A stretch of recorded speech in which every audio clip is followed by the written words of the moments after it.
지난 3주간 동안에 우리 아마존 선교 때문에 사도행전 말씀을 함께 나누지 못했습니다. 이제 선교가 이제 끝났으니까 다시 우리 사도행전 말씀으로 돌아오겠습니다. 자, 오늘 본문이 사도행전 1장 15절에서 26절인데 이 본문은 크게 두 가지 내용으로 되어 있습니다. 우리가 약 4주 전에 살펴본 그 전반부의 내용, 그것이 무엇인가 하면은 예수님의 12제자 가운데 가룟 유다가 예수님을 배반하고 또 그로 인하여서 가룟 유다가 자살하게 되고, 가룟 유다가 자살하니까 12사도의 사도라는 직무 한 자리가 비게 됩니다. 남게 됩니다.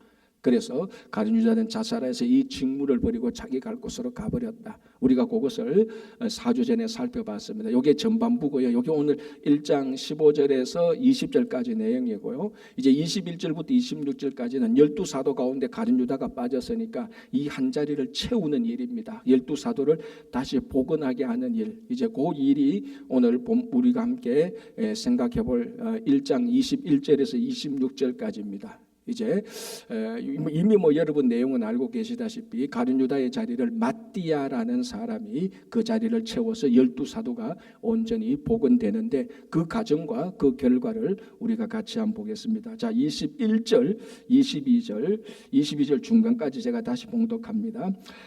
이러함으로 요한의 세례로부터 우리 가운데서 올려져 가신 날까지 주 예수께서 우리 가운데 출입하실 때에 항상 우리와 함께 다니던 사람 중에 하나를 세워, 이렇게 말합니다.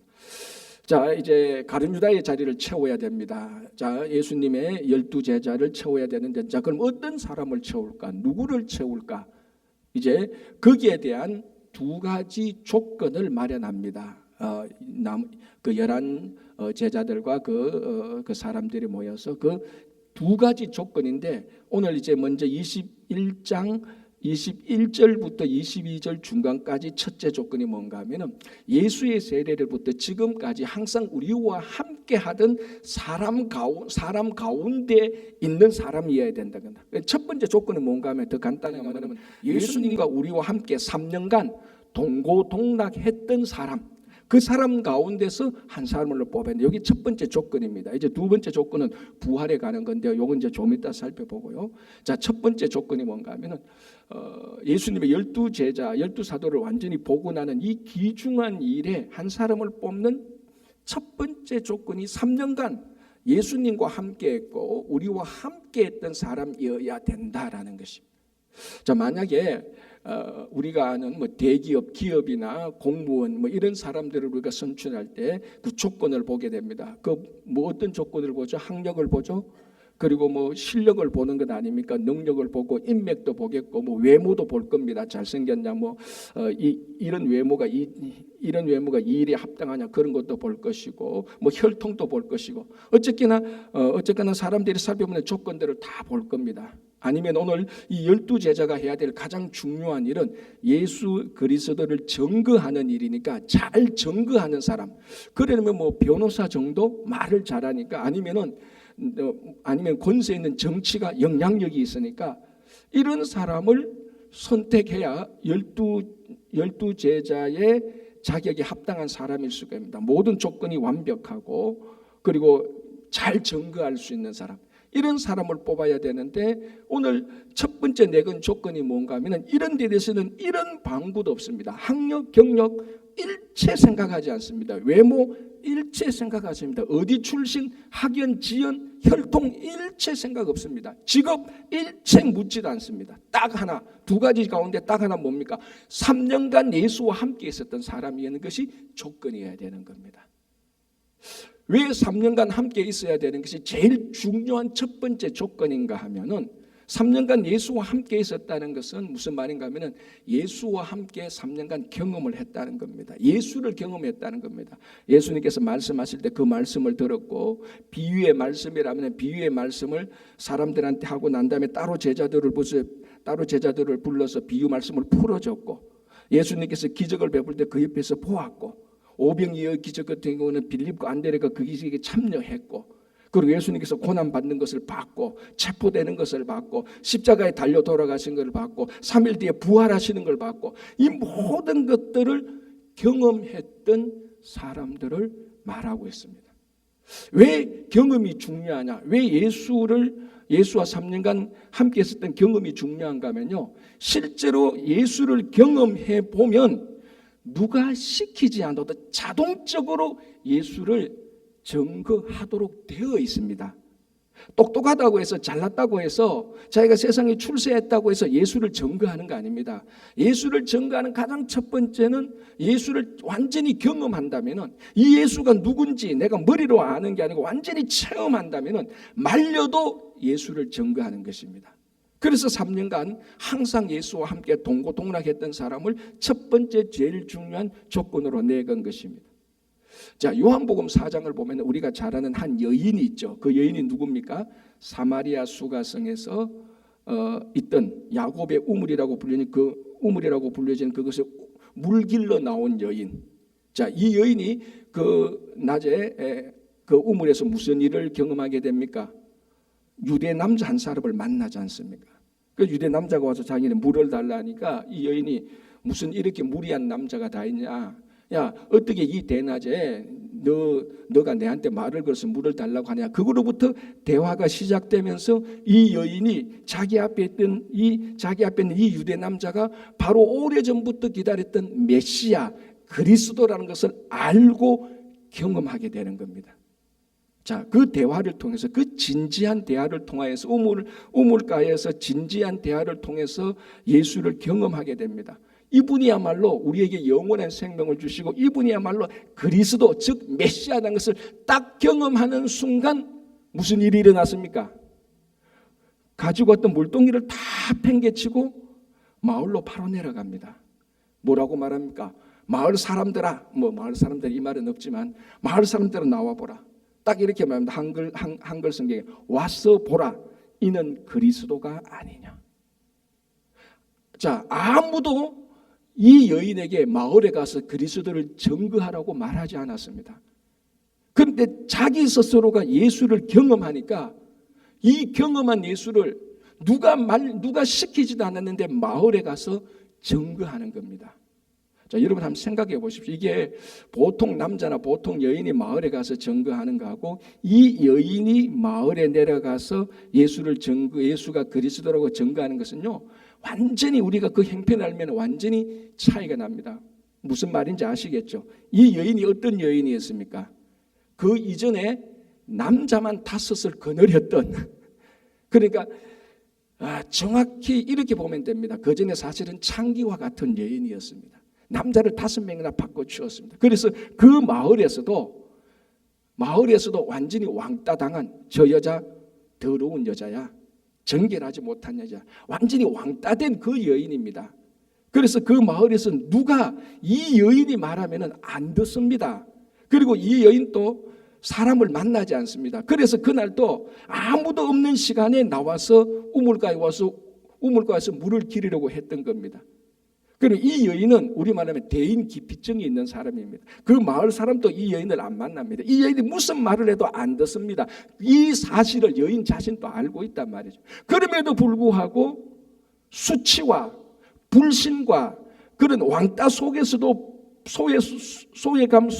소외감에 있는 여인이 그것을 알고 있음에도 불구하고 예수를 경험하는 순간에 마을에 가서 예수를 증거하는 겁니다. 왜 3년간 예수님과 동고동락했던 사람이 제자의 첫 번째 조건인가 이제 아시겠죠? 아무리 똑똑하고 아무리 잘나고 아무리 말을 잘해도 권력이 있어도 착한 사람이라고 한다 할지라도 예수를 직접 경험하지 못하면 예수를 증거하지 않습니다. 그 사람이 못나도 똑똑하지 못해도 학력이 없어도 신분과 지위가 미천해도 직업이 미천해도 세상에 영향력이 없어도 심지어는 지금 다른 사람한테 욕을 얻어먹고 있는 사람이라 할지라도 예수를 직접 경험하면 누가 밀어도 누가 예수를 증거하라고 강요하지 않아도 스스로 예수를 증거하거든요. 그래서 첫 번째 조건이 예수를 경험했던 사람이어야 된다라고 말을 하는 거예요. 자, 그러면은 이 예수를 경험하는데 간접 경험은 안 됩니다. 직접 경험을 해야 되는 겁니다. 자, 우리가 예수를 경험한다라는 말은, 직접 경험한다는 것은 예수의 삶에 우리가 참여해야 되는 겁니다. 그래서 경험이란 말과 동의어는 참여입니다. 내가 어디에 내가 무엇을 경험하고 싶습니다라고 말하면서 참여하지 않는다? 그건 거짓말입니다. 여러분, 축구를 경험하고 싶으면 어떻게 해야 됩니까? 축구를 많이 봐야 됩니까? 그건 다 간접 경험이죠. 축구를 경험하고 싶으면 볼을 가지고 운동장에 가서 볼을 차봐야 되는 겁니다. 그래야 축구를 경험하는 것 아닙니까? 아무리 축구를 경험한다 해도 자기가 축구 경기를 100번, 1000번 봐도 간접 경험이죠. 그러나 한 번이라도 운동장에 가서 볼을 차보면, 축구를 해보면 이 사람은 축구를 경험한 사람입니다. 우리가 예수를 경험한다는 것은 예수의 사역에 참여한다는 것입니다.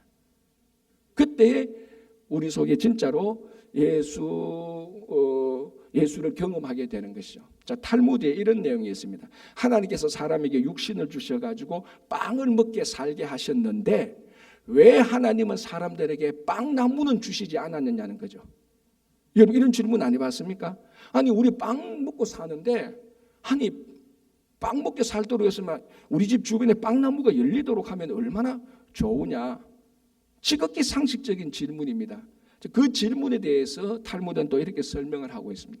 하나님께서 사람에게 빵을 먹고 살도록 하셨지만 빵나무를 주시지 않고 대신 곡식을 주신다. 그리고 이 곡식 가지고 빵을 만들어 먹게 하신다라고. 그럼 곡식을 주신다면 하늘에서 곡식이 떨어져야 되지 않습니까? 그럼 곡식이 떨어집니까? 안 떨어집니다. 대신 어떻게 합니까? 사람이 씨앗을 얻어가 구해가지고 그 씨앗을 땅속에 심어야 됩니다. 땅을 일구어서 땅속에 심어야 됩니다. 농사를 하는 거죠. 그때 이 씨앗이 곡식이 되기 위해서 하나님께서는 뭘 하십니까? 비를 주고 햇볕을 주고 바람을 불게 합니다. 그리고 모든 이 씨앗이 곡식이 되기 위해서 모든 자연환경을 하나님께서 다 만드시죠. 그리고 때가 되면은 이 곡식을 수확합니다. 그래서 곡식 가지고 또 이 곡식이 저절로 빵이 안 되죠. 이 빵이 되기 위해서는 곡식을 또 곡식을 알로 까든지 밀을 만든지 반죽해서 빵을 만들어서 먹어야 되는 겁니다. 그래서 빵나무가 열리는 것 대신에 하나님께서는 사람에게 씨앗으로부터 시작해서 빵을 얻어 먹을 수 있는 그 전 과정에 하나님께서는 사람을 참여하도록 하십니다. 그래서 빵을 먹게 하심으로 말미암아 피조물이 창조주 하나님께서 어떻게 빵을 주시는가를 직접 경험하게 하는 겁니다. 이게 탈무드에 나와 있는 겁니다. 무슨 말인가 하면은 하나님께서는 빵나무를 주시지 않고 빵을 먹을 수 있는 그 과정에 사람을 참여시켜서 하나님께서 빵을 만드시는, 빵을 창조하시는 그 과정에 참여해서 하나님의 창조 사역을 직접 경험하도록 하는 거죠. 이것이 신앙으로 성숙한 사람이 빵 하나를 먹으면서 이 빵을 주신 하나님께 감사하는 성숙한 감사가 여기서 나오는 겁니다. 그래서 피조물이 빵 하나를 먹으면서 하나님의 창조사역에 참여하고 하나님의 창조사역에 참여함으로 창조자 하나님을 직접 경험하게 하는 것이죠. 이게 바로 우리가 바로 예수님의 사역에 참여함으로 예수를 경험하는 것하고 같은 것입니다. 여러분, 진짜 신은요, 진짜 하나님은 우리 인간의 삶에 참여하는 신입니다. 우상이 뭔 줄 압니까? 우상은 우리가 살고 있는 인간의 삶과 전혀 상관없이 별도로 신이 있는 다른 공간에 존재하는 공간, 그게 다 우상입니다. 무슨 말인지 아시겠습니까? 진짜 신은 우리와 함께 오셔서 우리의 아픔을 경험하고 우리의 슬픔을 경험하고 우리의 기쁨을 경험하고 우리의 죄를 고민하는 그 신, 이 사건이 바로 우리가 흔히 말하는 성육신 사건입니다. 진짜 신은 사람을 사랑해가지고 사람이 되는 겁니다. 그래서 사람처럼 사람을 경험하는 거죠. 그래서 사람의 아픔이 얼마나 고통스러운지, 기쁨이 얼마나 좋은지, 얼마나 외로움이 무엇인지, 배고픔이 무엇인지, 슬픔이 무엇인지, 아픔이 무엇인지 신이 저 하늘에서 혼자 생각하는 것이 아니고 이 땅에 진짜 사람이 되어가지고 똑같이 우리와 같은 것을 경험하게 하는 겁니다. 어떻게? 성육신이라는 참여를 통해서. 그래서 진짜 신은 성육신한 예수 그리스도가 진짜 신입니다. 이것이 부인되고 이것이 인정되지 않는 신은 아무리 폼을 갖추고 아무리 좋은 말해도 그게 싹 다 그게 우상입니다, 여러분. 여호와 하나님께서는 우리를 사랑하셔서 직접 이 땅에 내려오십니다. 직접 우리의 삶에 참여하시죠. 우리의 삶에 참여해서 우리를 경험하십니다. 그래서 우리와 공감하는 거죠. 여기 히브리서 4장 15절에 이렇게 되어 있습니다. 제가 읽어드릴게요. 우리에게 있는 대제사장은, 이 대제사장은 예수 그리스도 아닙니까? 우리에게 있는 대제사장은 우리의 연약함을 동정하지 못하실 이가 아니요 모든 일에 우리와 똑같이 시험을 받으시니로되 죄는 없으시다. 그러니까 하나님은 우리 연약함을 동정하지 못하는 것이 아니다. 뭡니까? 하나님께서 우리 연약함을 안다는 겁니다. 그리고 우리가 똑같이 시험을 받는다는 겁니다. 신이 창조주가 피조물처럼 하나님께서 우리 삶에 참여해서 우리를 경험하는 겁니다. 이게 진짜 하나님입니다. 진짜 제자와 진짜 성도는 뭡니까? 이제는 그걸 거꾸로 우리가 하나님의 사역에 참여해서 이제는 우리가 하나님을 경험하는 거죠. 진짜 제자는 3년간 동고동락해서 예수를 경험하는 사람입니다. 예수의 사역에 참여해서 예수를 경험해서 예수를 증거하는 사람입니다. 여러분, 그렇게 해서 예수의 사역에 참여해서 예수를 경험하는 것은요, 세상이 말하는 조건하고 아무 상관없습니다. 다시 말씀드리자면 내가 똑똑하다고 해서 예수의 삶에 더 잘 참여하는 거 아니죠. 공부를 많이 했다고 해서 신분이 좋다고 해서 지위가 있다고 해서 혈통이 좋다고 해서 예수의 삶에 더 잘 참여하고 더 잘 경험하는 건 아닙니다. 누구든지 예수의 사역에 참여하고 예수를 경험할 수 있고 바로 이 사람이 예수님의 12제자의 삶을 살아갈 수 있는 겁니다.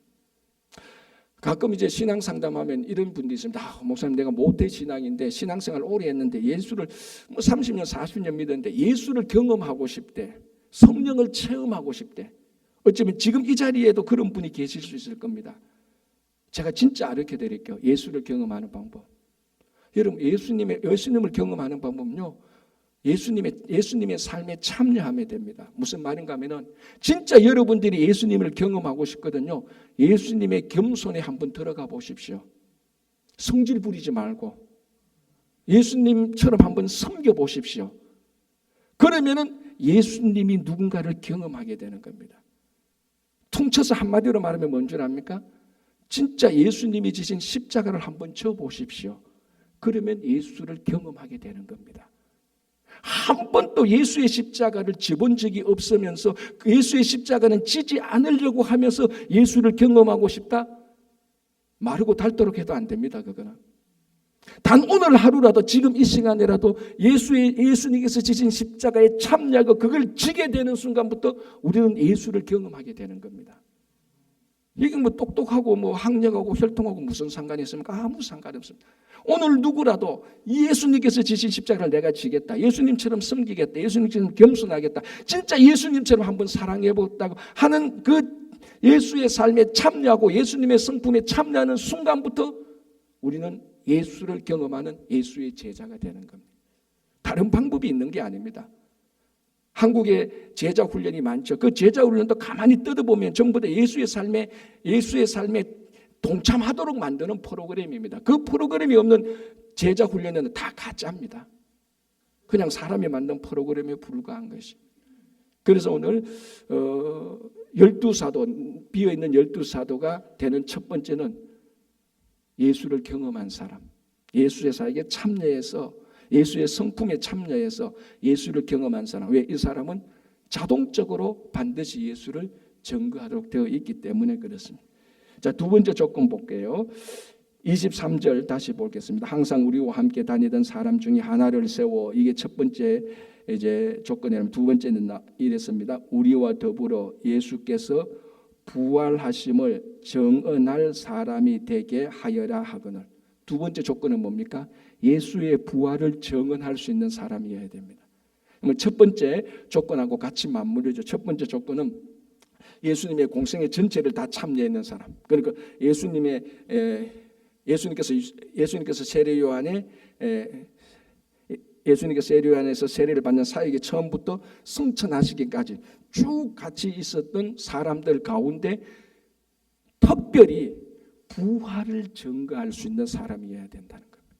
자, 그래서 이제 우리 앞으로 계속해서 사도행전을 보겠지만, 사도행전에 제가 첫 번째 했던 말이 있습니다. 사도행전 첫날을 볼 때 이 사도행전에서 앞에서 우리가 유심히 살펴볼 것이 있는데, 그 중에 하나는 뭔가 하면은 사도행전에 나오는 많은 사도들의 설교들을 살펴볼 것이라고 그랬습니다. 가장 많이 나오는 설교가 베드로의 설교와 바울의 설교입니다. 여러분 앞으로 계속 보겠지만 성질이 급한 사람은 오늘 집에 가서 한번 읽어보십시오. 베드로 설교와 바울 설교 읽는데 반드시 증거하는 내용이 있습니다. 그게 뭔지 압니까? 부활을 증거하고 있습니다. 빠지지 않습니다. 자, 미리 한번 맛보기로 볼게요. 자, 사도행전, 여러분 안 보시는데 제가 읽어드릴게요. 사도행전 2장 23절 24절 베드로의 설교입니다. 이렇게 되어 있습니다.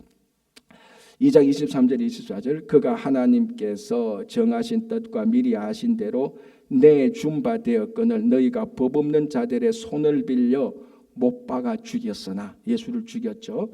24절 하나님께서 그를 사망의 고통에서 풀어 살리셨으니, 뭘 증거합니까? 부활을 증거하지 않습니까?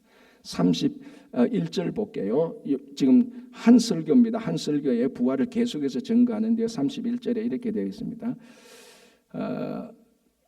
미리 본고로 그리스도의 부활을 말하되 그가 음부의 버림이 되지 않고 그의 육신이 썩음을 당하지 아니하시리라 하더니, 부활을 증거했죠. 32절 이 예수를 하나님이 살리신지라, 한 번 더 부활을 언급합니다. 그리고 뭐라고 되어 있는가 하면 우리가 다 이 일의 증인이니라라고 말합니다. 베드로가 뭐라 말합니까? 부활을 증거하면서 우리가 다 이 일의 증인이다. 자, 앞으로도 베드로 설교 읽어보면요, 다 부활의 증인이라고 말하고, 사도 바울도 설교를 할 때 부활을 말하고요. 고린도전서 15장은 아예 그 15장 58절까지 전체 다가 다 부활에 관해서 말하고 있습니다. 그러니까 이제 사도행전을 보면 예수 그리스도의 제자가 된 사람은 필수적으로 반드시 선포해야 되는 것이, 세상에 나가서 보여주어야 될 것이 예수 그리스도의 부활입니다. 자, 부활이 왜 이리 중요한 겁니까? 부활이 영원한 생명의 시작입니다. 예수님의 부활 이전에는 사람들이 부활이 있다라는 그 정도는 알았습니다. 유대인들도, 구약의 유대인들도 제가 전에 한번 말씀드린 것처럼 구약에 있는 이스라엘 백성들도 부활을 부정하지는 않았습니다. 부활이 있다. 언제 있을 것이냐? 마지막 날에 있을 것이라는 겁니다. 그러나 예수님의 부활은 마지막 날에 있는 것이 아니고 마지막 날에 있는 부활을 땡겨가지고 현재에서 부활 사건을 일으켜버렸습니다. 그래서 지금까지는 죽음이 온 인류를 지배하고 있었는데, 예수 그리스도의 부활로부터는 죽음이 인류를 지배하는 것이 아니고 영원한 생명이 인류를 지배하기 시작했습니다. 무슨 말인가? 완전히 새로운 세상이 바뀌게 되는 겁니다. 이게 어떻게 보면 영적 천지개벽이죠. 지금까지는 모든 인류가 죽음을 향해서 달려갔는데 예수 그리스도의 부활 이후부터는 이제는 죽음의 방향을 틀어서 영원한 생명으로 완전히 새로운 삶으로 가게 됩니다. 여러분 평생에 있어서 가장 위험했던 순간은 뭐였습니까? 죽을 뻔한 순간 아니었습니까? 죽을 뻔한 순간에 어쩌면 내가 이거 진짜 죽음 마땅한데 하나님께서 나를 살리셨구나. 그걸 딱 인식하는 순간부터 이후의 삶은 전부 다 새로운 삶입니다. 그래서 부활이 우리들에게 주는 가장 강력한 파워는 뭐냐 하면은 새로운 삶을 살게 되는 겁니다. 물론 다른 의미도 많죠. 하나님께서 죽음을 통제하시고 다른 의미들도 굉장히 많지만 오늘 한 가지 살펴본 것은 왜 사도 바울이나 사도 베드로가 부활을 많이 하는 겁니다. 이제는 죽음이 아니고 새로운 삶, 영원한 생명을 살게 되었다는 겁니다. 그래서 우리 삶 속에서도 부활적인 사건을 경험하면 새로운 삶을 살게 되는 겁니다. 인류 역사적으로 이런 부활적 사건을 경험한 사람들이 굉장히 많이 있는 겁니다. 여러분 러시아의 반체제 공산주의에 대항해서 그 소설을 썼던 알렉산드로 솔제니치라는 사람이 있지 않습니까? 이제는 그런 노벨 문학상 타는 사람 별로 인기도 없지만은 그 사람이 1950년대 초에 위암에 걸리게 됩니다. 그러니까 요즘은 뭐 위암이라는 인지 초기 발견하면 회복 가능하지만 그 러시아 그 구소련에서 1950년대 암 걸리면 다 죽는 거죠. 그래서 자 죽을 날만 기다리고 있었는데 그 타슈켄트 병원에 입원했는데 신기하게 기적적으로 암이 치유가 됩니다. 의사가 잘 고친 게 아니고. 거기에 대하여서 이 솔제니친이 이런 글을 씁니다. 그 솔제니친이 썼던 그 글을 제가 읽어드릴게요. 하지만 나는 죽지 않았다. 절망 가운데 방치되었던 심한 악성 종양을 생각하면, 악성 종양이 암 아닙니까? 그죠? 악성 종양을 생각하면 이것은 신이 베풀어 주신 기적이었다. 다르게 설명할 방도를 찾을 수 없었다. 그때 이후로 내게 되돌려진 모든 인생은 전적으로 나의 것이 아니었다. 이제 삶이 바뀌는 거죠. 그것은 한 가지 목적을 중심으로 세워진 것이다라고 말하면서 새로운 삶을 살게 되는 겁니다. 그래서 이 경험을 기초로 해서 쓴 소설이 안병동, 그 나주 수용소 군도, 이반 데니치의 뭐 하루 이런 소설을 써서 노벨상을 타게 되고 러시아 구소련의 공산주의의 그 폐쇄성을 전 세계에 알리는 사람 아닙니까? 그 결정적인 사건이 뭡니까? 부활적 사건을 경험하게 되는 겁니다. 새로운 삶을 살게 되는 거죠. 그래서 사실은 우리 예수 그리스도를 믿는 부활을 믿는 사람들은 원칙적으로 우리는 전부 다 영원한 생명을 향해서 살아가는 새로운 삶을 살고 있는 사람입니다. 사실은. 그런데 우리 삶을 되돌아보면은 이게 세상 사람들하고 똑같다. 그러면 여전히 아직 우리는 부활의 증인이 되지 못하고 있는 것입니다.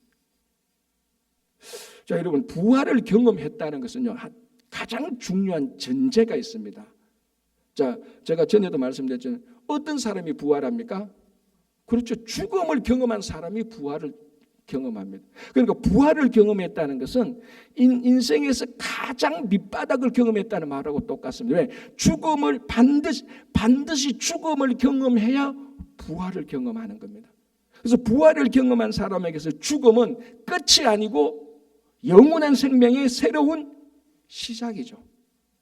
그래서 우리가 부활을 경험했다는 것은 인생이 경험할 수 있는 최악의 사건 가운데서 그 사건을 통과했다는 겁니다. 그게 죽음 아닙니까? 그래서 우리가 부활을 경험했다는 것은 지금 최악의 사건이라 할지라도 그것은 자연스럽게 통과되고 부활로 거듭나게 되는 것입니다. 여러분, 그 한자 문화권, 그러니까 뭐 중국, 한국, 일본 이런 쪽이 전부 다 한자 문화권 아닙니까? 한자 문화권에 새해 뉴이어에 해당되는 음력 절기가 3개 있습니다. 음력은 24절기가 있지 않습니까? 그죠? 미국에서 뭐 잘하는 뭐 젊은 세대인데 음력 달력하면 무슨 말인지 헷갈리는데 우리 어른들은 압니다. 음력의 24절기 가운데 한자 문화권에서 뉴이어, 새해에 해당되는 절기가 3개 있습니다. 첫 번째가 뭐겠습니까? 당연히 음력 1월 1일이죠. 그거는 변명의 여지가 없습니다. 음력 1월 1일은 뉴이어 새해입니다.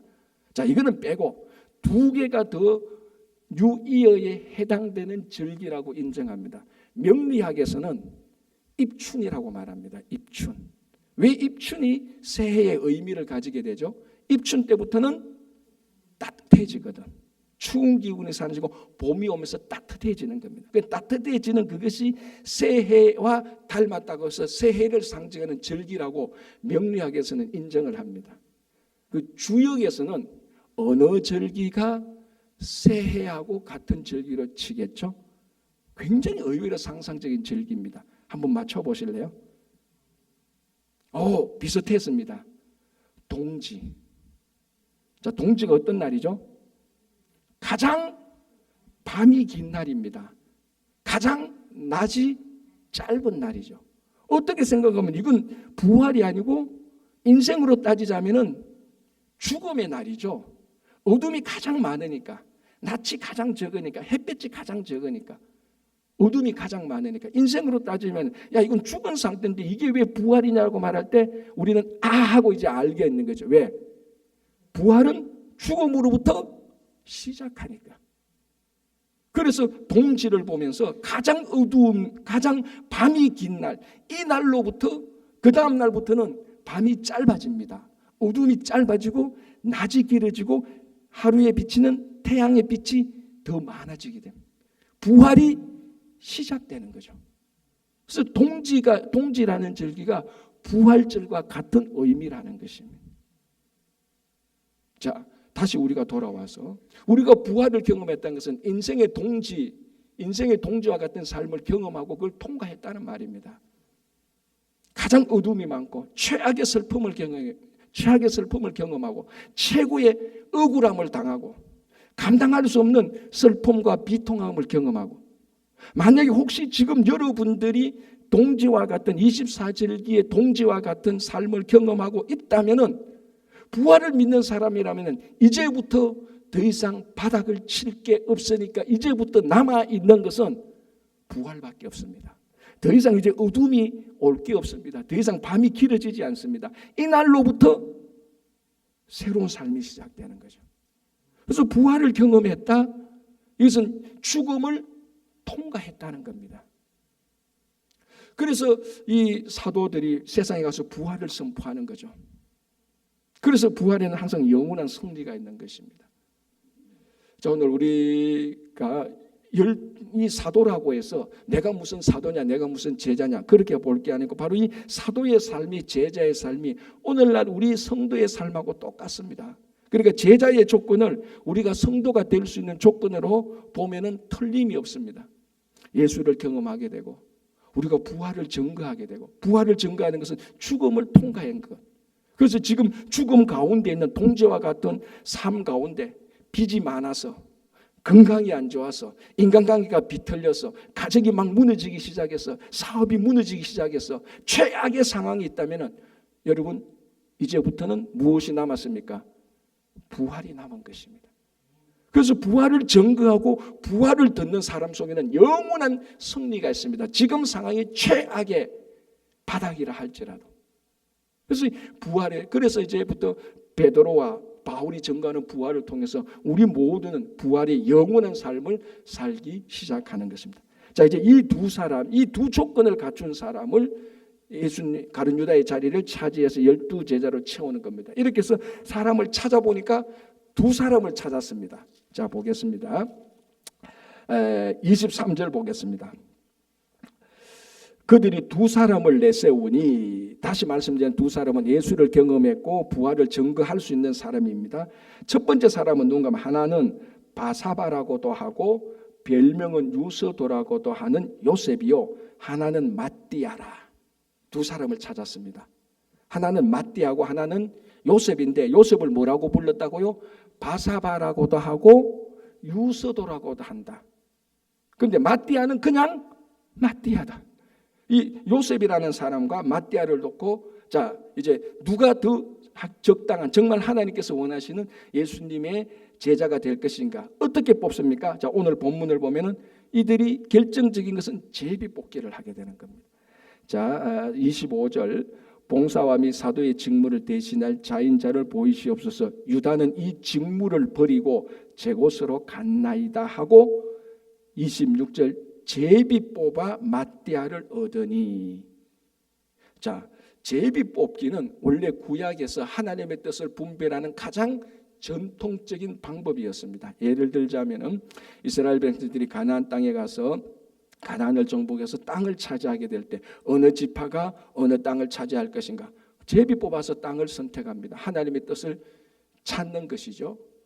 여러분, 이스라엘 왕정시대 초대 왕이 누굽니까? 사울이죠. 사울을 어떻게 뽑은지 아시죠? 제비 뽑잖아요. 제비 뽑아서 12지파 가운데 어느 지파, 베냐민 지파를 뽑고, 베냐민 지파 가운데 어느 집, 사울 집안, 사울 집안의 아들 가운데 누구 뽑아서 사울. 그래서 제비 뽑아서 사울을 선택해서 초대 왕이 됩니다. 왜? 이게 하나님의 뜻을 분별하는 방법이었으니까. 또 부정적인 방법은 요나 있지 않습니까? 죄 실컷 지어놓고 하나님 불순종해가 그 배 타고 엉뚱한 방향을 가다가 그 배에 풍랑이 일었을 때 누가 죄인이냐 제비 뽑기인데 요나가 탁 걸리지 않습니다. 그러니까 구약에서는 전통적인 방법으로 하나님의 뜻을 분별하는 방법이, 아는 방법이 제비 뽑기입니다. 그럼에도 불구하고 여전히 오늘날 우리가 생각할 때는, 야, 제비 뽑기 그거 점치는 거하고 별반 다르지 않느냐, 이런 반론이 만만치 않습니다.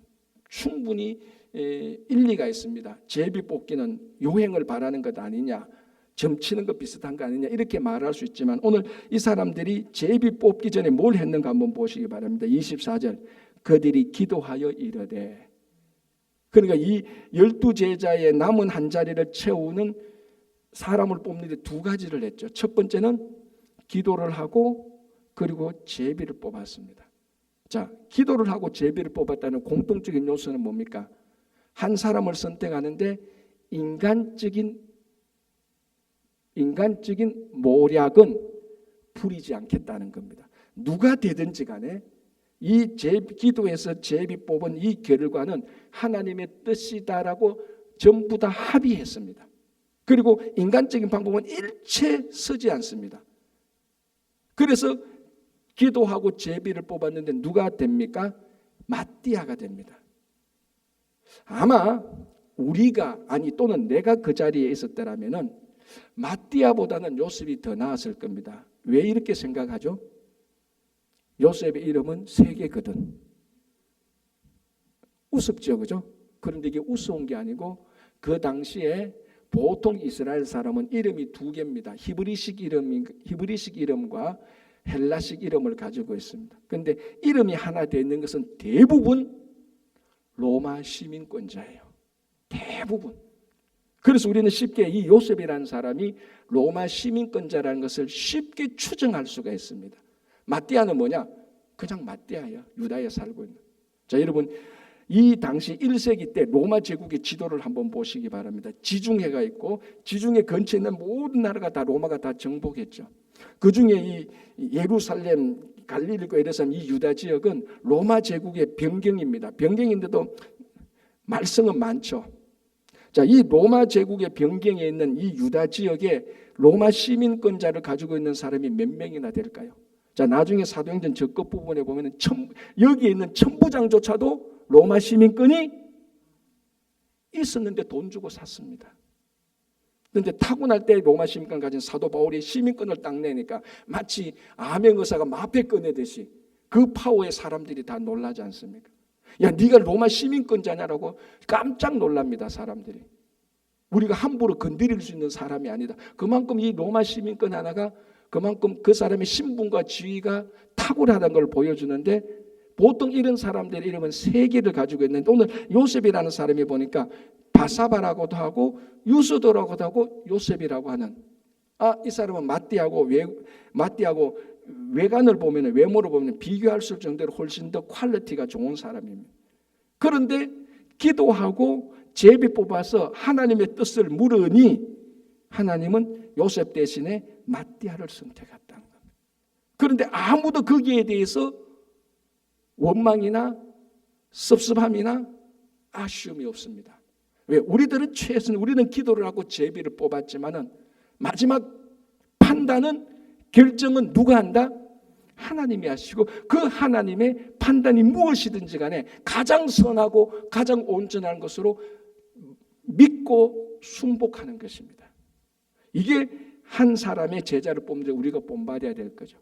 무엇입니까? 우리는 기도하고 우리는 제비 뽑습니다. 우리가 할 수 있는 것을 최선을 다하고 그 결과는 하나님께 맡기고 하나님께서 판단하는 그 결과에 우리는 순종하는 것이죠.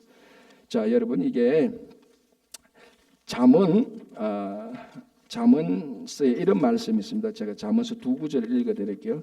첫 번째 잠언 16장 33절이 이렇게 되어 있죠. 잠언 16장 33절. 제비는 사람이 뽑으나 모든 일을 작정하기는 여호와께 있느니라. 오늘 이 본문 그대로 똑같습니다. 사람이 제비는 뽑습니다. 그러나 결과는 하나님이 결정합니다. 자, 잠언 21장 31절에 이렇게 되었습니다. 싸울 날을 위하여 마병을 예비하거니와 이김은 여호와께 있느니라. 이 두 구절이 지금 같은 걸 말하고 있습니다. 무슨 말인가 하면 사람은 우리들에게 주어진 일을 할 수 있는 대로 최선을 다해야 되는 겁니다. 우리는 기도도 하고 제비도 뽑고 전쟁이라면 말도 준비해야 되고 작전도 짜야 되고 군사도 모집해야 됩니다. 그러나 이 모든 일의 결과는 누가 결정합니까? 하나님이 결정합니다. 그런데 우리는 종종 이걸 거꾸로 할 때가 있습니다. 우리가 최대한 다하고 우리가 결정하려고 합니다. 내가 노력했으니까 내가 결정하려고 합니다. 잘못된 거죠. 반대로 아무것도 안 하고 하나님이 결정하십시오, 이렇게도 할 수도 있습니다. 이것도 잘못된 겁니다. 오늘 이 제자를 뽑는데 이 성도들의 모습, 제자들의 모습을 보십시오. 할 수 있는 대로 다 합니다. 기도도 하고. 어떤 제자가 좋을까? 함께 모여서 기도하면서 두 가지 조건을 마련합니다. 예수님을 경험했던 사람들, 부활을 증거할 수 있는 사람들. 그래서 두 사람을 뽑고 두 사람 가운데 기도를 하고 제비를 뽑고, 요까지 할 수 있는 대로 다 합니다. 최선을 다합니다. 그럼에도 불구하고 결정은 하나님께 맡기는 거죠. 왜? 하나님께서 하는 결정이 가장 선하기 때문에. 자, 가끔 묻죠. 목사님, 하나님이 다 알아서 하시는데 굳이 우리가 무슨 일을 해야 될까요? 어차피 전쟁에도 하나님이 하시면 우리 전쟁 이길 거 아닙니까? 우리 뭐 할 거 없지 않습니까? 그런데 잠언 뭐라고 말하고 21장에서 사람은 마병을 준비하라, 말을 준비하라, 최선을 다해라. 그러나 이김은 여호와께서 결정하신다. 그러니까 우리는 할 수 있는 대로 최대한 다해야 됩니다. 그럼에도 불구하고 이기는 것은 하나님께 맡겨야 되는 겁니다. 아무것도 안 하고 하나님께 맡기는 것이 아니고 최대한 열심히 하고 우리가 결정하는 것이 아니고 하나님을 맡기게 되는, 이때에 우리는 여호와를 경험하게 되고 하나님께서 역사를 운행하시는, 내 개인의 삶을 운행하시는 하나님의 삶에 동참하게 되고 하나님의 방법을 알게 되는 것입니다. 오늘 우리가 이 12제자 마띠아를 뽑는 것을 통하여서 예수를 경험하는 사람만이 증거할 수 있다. 오늘 여러분들이 삶을 통해서 예수님의 십자가를 경험하시기 바랍니다. 예수님의 성품에 동참하시기 바랍니다. 그리고 여러분, 부활의 삶을 사십시오. 지금 아무리 상황이 어렵다 할지라도 어려우면 더 어려울수록 지금 부활이 가까워져 있는 것입니다. 여러분, 우리가 기도한다고 해서 무슨 일을 안 한다 천만에, 기도하면서 우리가 할 수 있는 일을 최선을 다해야 됩니다. 그러나 결정은 하나님의 손에 맡기시는, 그리고 하나님의 결정에 순종하시는 여러분 되시기 바랍니다. 기도하겠습니다. 하나님, 감사합니다. 하나님께서 제자들을 뽑을 때 세상의 조건을 뽑지 않으시고 예수님의 성품과 사역에 동참하여서 예수님을 경험하는 사람을 하나님께서 뽑으실 때, 주님, 우리가 세상적으로 여러 가지 조건적으로 부족하지만 우리가 오늘 주님의 십자가에 참여하고 주님의 성품에 참여하여서 주님의 제자가 되는 삶을 살게 하여 주시옵소서. 주님, 혹시 우리 가운데서 동지와 같은 삶을 살고 있습니까? 최악의 아픔과 최악의 슬픔과 최악의 어두움 속에 살고 있다면 바로 이 시간부터 부활로 들어가는 것을 확신하게 하여 주시고 다 부활을 경험하고 부활을 증거하는 삶을 살게 하여 주시옵소서. 주님, 우리가 최선을 다해서 기도하면서 최선을 다해서, 그러나 결정은 하나님께 맡기고 순종하는 삶을 살게 하여 주시옵소서. 예수님 이름으로 기도합니다. 아멘.